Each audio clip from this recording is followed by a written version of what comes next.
For the sake of the country, I urge the House to vote and pass the bipartisan infrastructure bill. Holding this bill hostage is not going to work in getting my support for reconciliation bill. The daily televised agonizing of Senator Joe Manchin, the Monday edition, where he cast fresh doubt on the future of the president's economic agenda. But the liberal Democrats over in the House are sounding optimistic tonight. I just have to believe what the president says. And the president said right after the senator spoke that he is confident he can deliver 51 votes for this plan. I am going to trust the president. Our members are going to trust the president. And we are going to do the job that we need to do, which is pass both bills through the House. And whatever Senator Manchin says is up to him.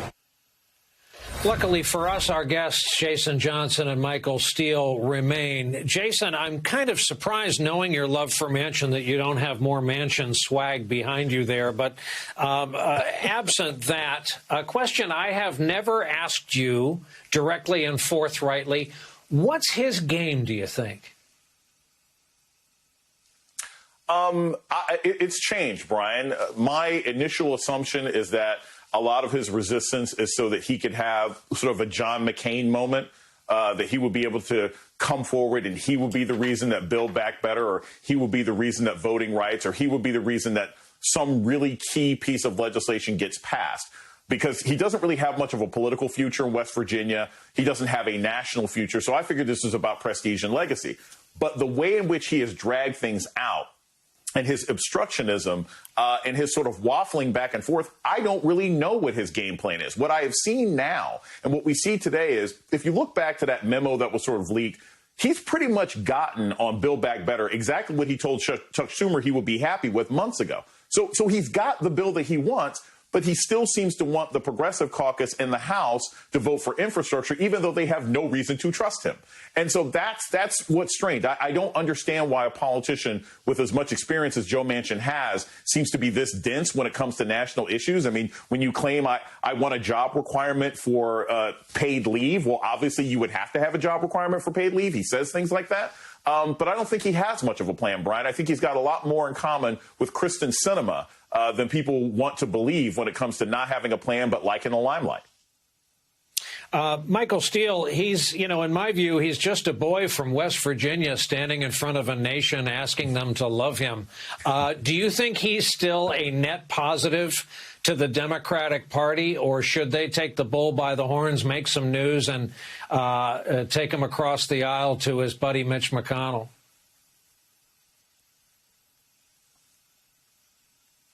Michael, you're muted.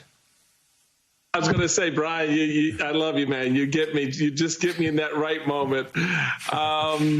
So can we let's break this down. Joe Manchin does not want to vote for a progressive legislative package, period. You can rework this and dress it up and dance around as much as you want. That's to Professor Johnson's point, the rub. That's at the end of the day where this is. And so it doesn't matter how you reconfigure the pieces on this particular chessboard, you're going to wind up playing into the same corner, because he's not, given his constituencies back home, given everything that Jason just said about current and future endeavors, et cetera, there's no incentive for him to do so. And therefore he wasn't. And I think a lot of it is fundamental to him. He's a conservative West Virginian from West Virginia senator. So I think the strategy now is play this thing out, because Democrats have to ask themselves one question.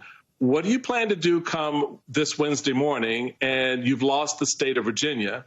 And what are you going to do on the first Wednesday of November 2022 when you watch Nancy Pelosi begin the process of turning over the gavel and Mitch McConnell possibly assuming the control that he's de facto had in the Senate in January of 2023? Boy, you ask good questions. Ladies and gentlemen, the professor and the chairman, Jason Johnson, Michael Steele. Our thanks, as always. Two friends of the show will do this again.